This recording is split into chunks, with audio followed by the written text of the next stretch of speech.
Hey people, welcome to Allured by God for Good. We are in the companion series to the Bible plan, From Discipline to Delight. Okay, we're in week 2, and so let's hit some of the things that we're going to be reading this week. Really, it's just 2 books. We're going to be finishing up Job and then heading into Exodus. And we will read the whole book of Exodus this week, which is a good and a tough thing, both, because you're going to be done. Exodus. Okay, so our theme this week is following. These people are following Moses out of Egypt. They hope to the promised land, but they have a little detour to the wilderness on the way. But let's not get too ahead of ourselves. Again, we are in the middle of Job, actually going to the end. And you're going to continue to hear his discourse with his friends and the frustration that his friends have and that he has with them, all while being obedient and open-handed to the Lord. And so I want us to remember that at the end of Job, God's sweet, powerful, authoritative response to Job brings him back to a place of humility. And I actually love that Job is in this part of the word.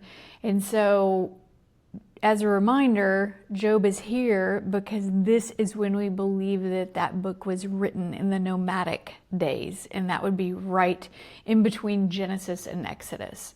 So we're going to be finishing up Job and then heading back to the Israelites in Egypt and the whole story of Moses. Okay? I resonate, and many of us resonate with Moses because he was a little reluctant to do what God wanted him to do. It's always fascinating to me to read after this man witnesses the burning bush in the wilderness, that God's like, I'm going to have you be the one to rescue my people. And he's like, how about you rethink that? Could you send somebody else?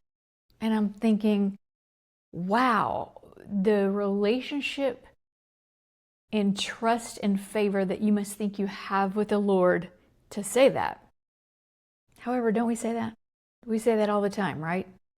God, do you really know what you're doing? He just happened to actually say that face to face with God. But we're going to enter Moses's narrative, and really the narrative of what God does for his people in bringing them out of slavery, bringing them to a place of seeing miracles, not only in Egypt, but at the Red Sea, and then bringing them to a place where they have a choice to go into the promised land, and they doubt. And so God redirects them into the wilderness.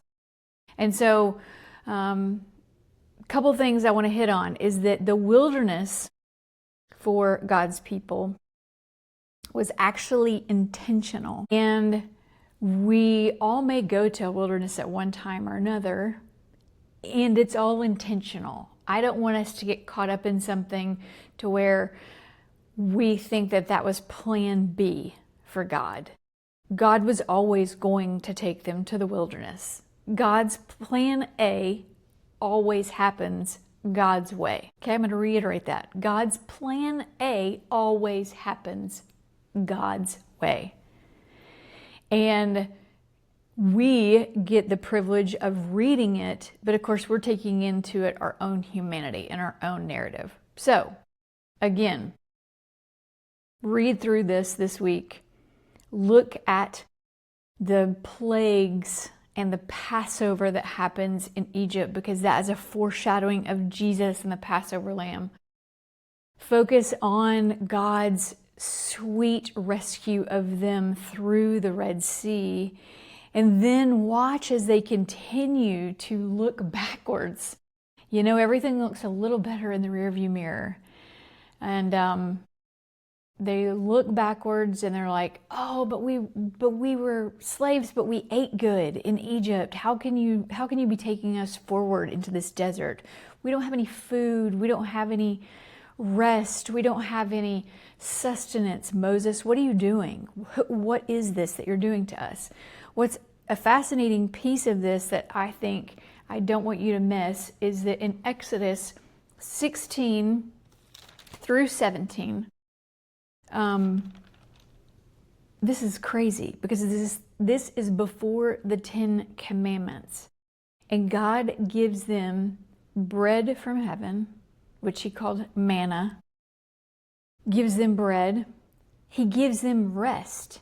He actually institutes the Sabbath before it is ever mentioned in the 10 Commandments. So don't think that Sabbath is first mentioned there. It is instituted before then. He wants to give them rest before that is a commandment.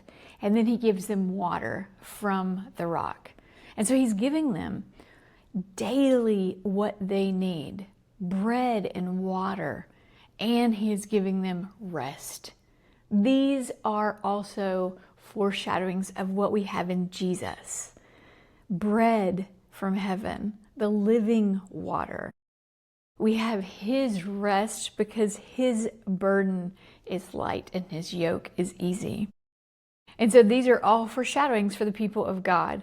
What I like to say too about these people is that we are so similar to them.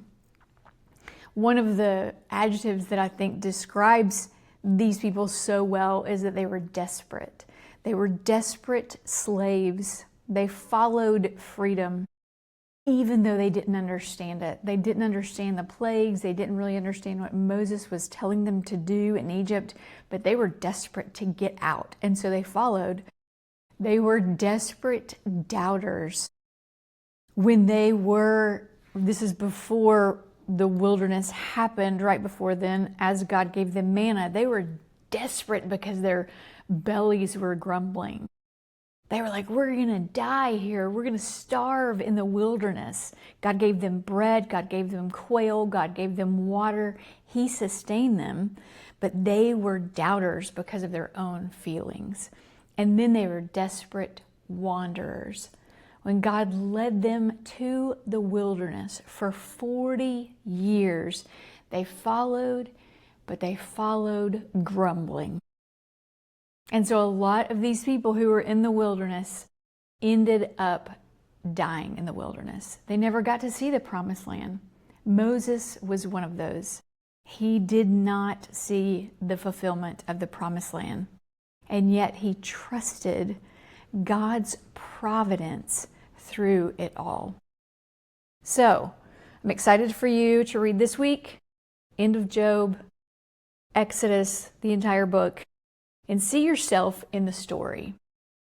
I don't know where you are in your life, and you may be like Job, where there are very unfair circumstances. God chose Job to suffer. He did nothing in order to receive that suffering. And yet he did suffer a lot of things, the loss of his family, the loss of everything he had, sickness in his body. So look at yourself in the life of Job, but also think about God's people. There were fair consequences to their rebellion, to their disobedience. And so aren't we similar to Job and God's people? We have things that happen to us that are not fair, and then other things that we kind of bring on ourselves in our rebellion and disobedience. So good luck as you read this week, and we're going to make it through Exodus and then head into the rest of Moses' story next week. See you then.